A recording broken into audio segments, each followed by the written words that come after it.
Hyderabad parliament BJP అభ్యర్థి మాధవీలత గారు ప్రస్తుతం మనతో ఉన్నారు. అయితే ఈ హైదరాబాద్ పార్లమెంటు పరిధిలో మన ఎన్నికల రోజు జరిగినటువంటి పలు కీలక అంశాలపై తను ఎలా స్పందిస్తారో తన మాటల్లోనే అడిగి తెలుసుకునే ప్రయత్నం చేద్దాం. మేడం చెప్పండి, ముఖ్యంగా హైదరాబాద్ పార్లమెంట్ పరిధిలో గతంలో ఎన్నడూ లేని విధంగా కూడా ఈసారి మొట్టమొదటిసారి ఎక్కువ పోలింగ్ శాతం కూడా నమోదైంది. దీంతో పాటుగా కూడా ముఖ్యంగా చెప్పాలంటే మీరు ఏదైతే పార్లమెంట్ బూతుల్లో తిరుగుతున్న సమయంలో కూడా ఒక ముస్లిం మైనారిటీకి సంబంధించిన ఒక మహిళా బుర్కాకు సంబంధించినటువంటి అంశం ఎక్కువగా ఇప్పుడు విమర్శలకు దారితీస్తుంది. దాంతోపాటుగా కూడా మీపై పలు కేసులు కూడా జరిగినట్టుగా కూడా తెలుస్తుంది. దీనిపై మీరు ఎలా స్పందిస్తున్నారు? ఒకటి, మనమందరం చాలా గుర్తుపెట్టుకోవాల్సిన విషయం ఏంటంటే, మీరు ఏ పోలింగ్ పర్సంటేజ్ అయితే పెరిగిందనుకుంటున్నారో రాష్ట్రంలో అందరూ జాగ్రత్తగా చూడవలసింది ఏంటంటే, ఎలక్షన్ కమిషన్ వాళ్ళు మధ్యాహ్నము సాయంత్రము రకరకాల టైములలో ఎంత పర్సంటేజ్ పోలింగ్ అయ్యింది అనేది చూపిస్తూనే ఉన్నారు. దరిదాపు మీకు 4-4.5 ప్రాంతంలో మీకు 37% మాత్రమే పోలింగ్ అయ్యింది.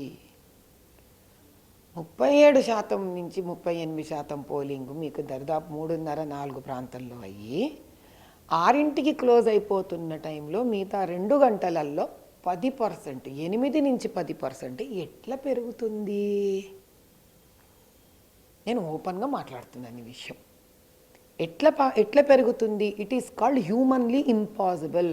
అంటే ఒక వ్యక్తి వచ్చి మీరు వాళ్ళ ఐడెంటిటీని చెక్ చేసి, వాళ్ళ స్లిప్పుని చెక్ చేసి, మీరు ఓటర్ దాంట్లో టిక్ పెట్టుకొని, మీరు నెయిల్కి దీనికి కలర్ వేసి, ఇక్కడి నుంచి మనిషి బూత్లోకి వెళ్ళి వాళ్ళు ఒత్తి ఆ బీప్ సౌండ్ వచ్చి వీళ్ళు బయటకు వెళ్ళి ఇంకో క్యాండిడేట్ లోపలికి వెళ్ళడానికి సుమారు 7 నుంచి 8 నిమిషాలు మీరు చాలా పర్ఫెక్ట్గా చేస్తే అవుతుంది.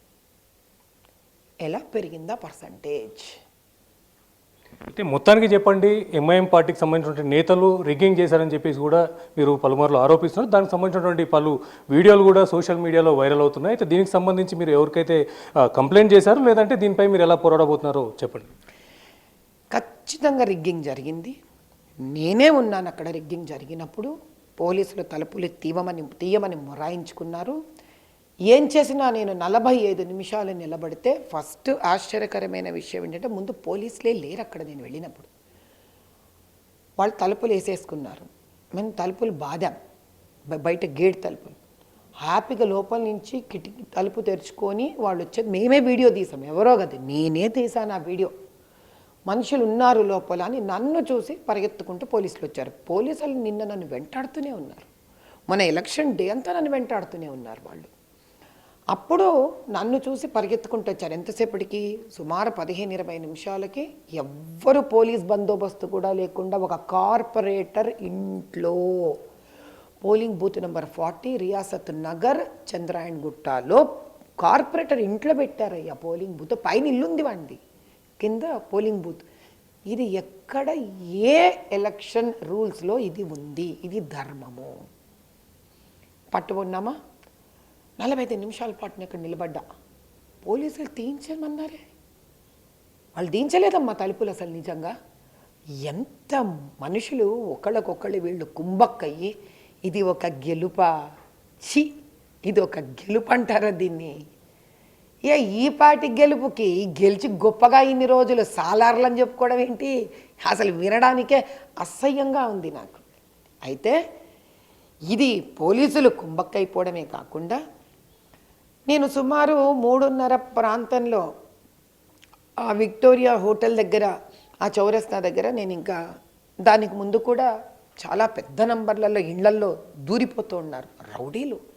ఏంటయ్యా, 100 మంది దానికన్నా ముందే సందులో నుంచి మమ్మల్ని రానివ్వకుండా, ఇళ్లల్లో అయితే 50 మంది 100 మంది షాప్, అది మన ఆఫీసులు వాటిల్లో దూరిపోయి ఉన్నారు. పోలీసులు మమ్మల్ని బెదిరిస్తారయ్యా.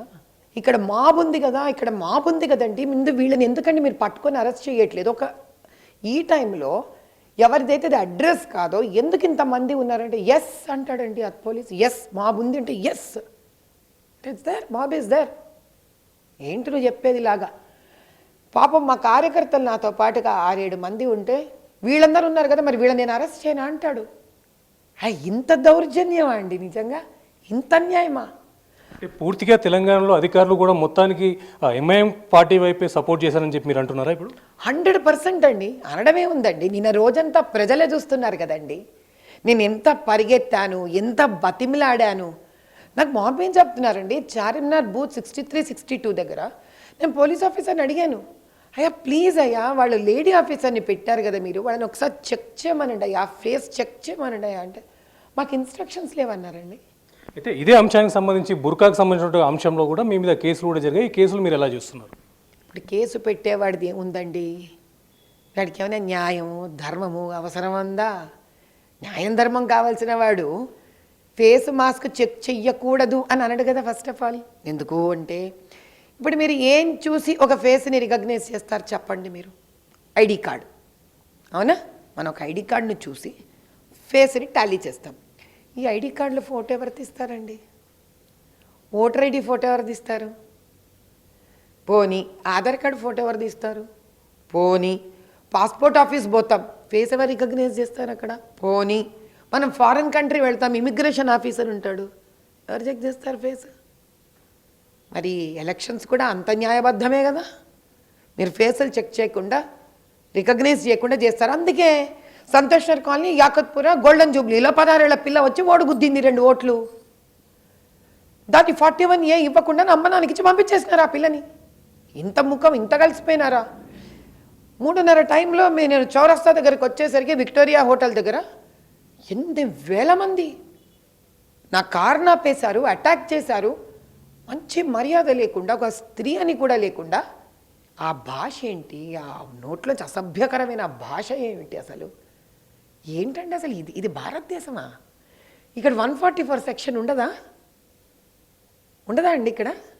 అంటే ఇక్కడ పోలీసులు వాళ్ళకి కావాల్సినట్టు ఆ నిమిషంలో పోలీసు చూస్తున్నాడు కదా, 144 సెక్షన్ పెట్టట్లేదు, అమ్మ నా ఊతులు నోటికొచ్చిన భాష మాట్లాడుతున్నాడు స్త్రీ పట్ల. పో నేనేమని అంటున్నానా? బయటకు వచ్చాను, కారు దగ్గర నేను నిలబడుకొని ఉన్నాను. ఎందుకని? నేను ఫర్దర్ వెళితే రోడ్ క్రాస్ చేస్తే ఎక్కడ రిగ్గింగ్ ఆగిపోతుందో నా మీద అటాక్ చేయడానికి వచ్చారు. అక్కడ ముస్లిం స్లోగన్స్ అరిచారండి, ఎంఐఎం స్లోగన్స్ అరిచారు వాళ్ళు. కమ్యూనల్ రైట్స్ ఎవరండి చేస్తున్నది? ఎవరండి రిలీజియన్ని తీసుకొస్తుంది ఎలక్షన్ రోజున? అసలు ఎంఐఎం స్లోగన్స్ అరవచ్చా ఎలక్షన్ టైం రోజు, పోలింగ్ రోజున మీరు? మరి దీనికి ఎలక్షన్ కమిషన్ వీళ్ళ మీద కేసులు వేయదా, బుక్ చేయదా? పోలీస్ వీళ్ళని ఇంత అసభ్యకరంగా ప్రవర్తించి ఒక లేడీ కంటెస్టెంట్ మీద కొట్టడానికి మీదకి వచ్చి, తిట్టడానికి మీదకి వచ్చినప్పుడు వీళ్ళని అరెస్ట్ చేయరా? కానీ లేడీ కంటెస్టెంట్ మీద మాత్రం న్యాయంగా ధర్మంగా ధైర్యంగా వెళుతున్నందుకు ఎఫ్ఐఆర్లు బుక్ చేస్తారా వీళ్ళు? ఎంత అద్భుతమైన కాంగ్రెస్ ప్రభుత్వం ఇది. ఈ ఏఎంఐఎంకి వీళ్ళు ఇట్లా కలిసి పనిచేస్తున్నారు వీళ్ళు. ఇక్కడ న్యాయం ఉంది, ఇక్కడ ధర్మం ఉంది. ఇది వీళ్ళ పరిస్థితి. అయితే చెప్పండి, రిగ్గింగ్ చేసి గెలిచే గెలుపు కూడా ఒక గెలుపు అని చెప్పేసి మీరు అంటున్నారు. అయితే ఈ రిగ్గింగ్ వల్ల ఖచ్చితంగా ఇప్పుడు ఎంఐఎం గెలవబోతుందని మీరు అనుకుంటున్నారు? ఏమి అనుకోను, గెలిచే ఛాన్స్ లేదు. అవసరమైతే రీపోలింగ్ పెట్టించుకుంటాం. ఎంత దూరం అన్నా వెళుతా, అవసరమైతే రీపోలింగ్ని మళ్ళీ పెట్టించుకుంటాం మేము. న్యాయంగా ఈసారి సీటు గెలుచుకునేంత వరకు ఇక్కడ రిజల్ట్స్ కూడా ఎలా వస్తాయో చూస్తాను నేను. అయితే రిగ్గింగ్ అంశాన్ని పక్కన పెడితే ఖచ్చితంగా గతంలో బద్ధశత్రువుగా ఉన్నటువంటి ఎంబీటీ పార్టీ ఈరోజు ఎంఐఎంకి సపోర్ట్ చేస్తూ కూడా వారి యొక్క ఓట్ బ్యాంకును కూడా పూర్తి స్థాయిలో ఎంఐఎం వైపు కూడా టర్న్ చేసిందని కూడా చెప్పుకుంటారు. అయితే ఈ ఎంబీటీ పార్టీ కలిసి వారి యొక్క ఓట్ బ్యాంకు కూడా ఎంఐఎంకి పడడం వల్ల వాళ్ళు గెలిచే అవకాశాలు లేదంటారా? వాళ్ళు ఎన్నన్నా చేసుకొనియండి, మాకు జరిగిన అన్యాయము, మా ఓటర్లను డిలీట్ చేసినది, బతుకున్న వాళ్ళని చంపేసి అనక్షర్ 13A డిక్లేర్ చేసినది, రిగ్గింగ్ చేసింది. మేము చాలా డీటెయిల్డ్గా తయారు చేస్తున్నాం ఫైలు, ఊరుకునేది లేదు.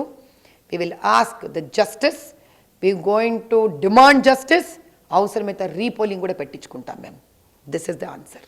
ఓకే అండి. అయితే ఇప్పుడు ఎంఐఎంకి ఎంబీటీతో పాటుగా కూడా మీరు అంటే రిగ్గింగ్ సపోర్ట్ ఉన్నప్పటికీ కూడా ఖచ్చితంగా కూడా మీరే గెలుస్తామని చెప్తున్నారు కదా, మీరు ధీమా వ్యక్తం చేయడానికి గల ఈ యొక్క కారణానికి గల రహస్యం ఏంటండి? న్యాయం, నిజాయితీ, ధైర్యం, ధర్మం. ఇది నా జవాబు. అయితే చివరిగా చెప్పండి, అయితే ఇప్పుడు దేశంలో జరుగుతున్నటువంటి వివిధ రాష్ట్రాల్లో జరుగుతున్నటువంటి పార్లమెంట్ ఎన్నికల్లో ప్రచారానికి మాధవీలత వెళ్తున్నారా? ముంబైకి పిలిచారు, ముంబైకి వెళ్తున్నాను రేపు. Thank you. అయితే చూస్తున్నాం మన హైదరాబాద్లో జరిగినటువంటి పార్లమెంట్ ఎన్నికల్లో ముఖ్యంగా ఎంఐఎం సంబంధించినటువంటి నేతలు రూడ్గా బిహేవ్ చేస్తూనే పూర్తి స్థాయిలో రిగ్గింగ్ కూడా పాల్పడ్డట్టుగా మాధవీలత ఆరోపిస్తున్నారు. దానికి సంబంధించినటువంటి వీడియో ఫుటేజ్లు కూడా సోషల్ మీడియాకు రిలీజ్ చేయడంతో పాటుగా కూడా ఖచ్చితంగా అక్కడ ఉన్నటువంటి స్థానికంగా ఉన్నటువంటి పోలీస్ అధికారులు అలాగే ఎన్నికలకు సంబంధించినటువంటి మరికొంతమంది అధికారులు కూడా చూస్తూ నిమిత్త మాత్రంగా ఊరుకున్నారని చెప్పేసి వాళ్ళపైన కూడా ఉన్నత స్థాయి అధికారులకు కంప్లైంట్ చేయబోతున్నారని చెప్పేసి కూడా మాధవీలత తెలియజేస్తున్నారు. కెమెరా పర్సన్ నవీన్తో ప్రేమ్ కుమార్, ఎన్టీవీ, హైదరాబాద్.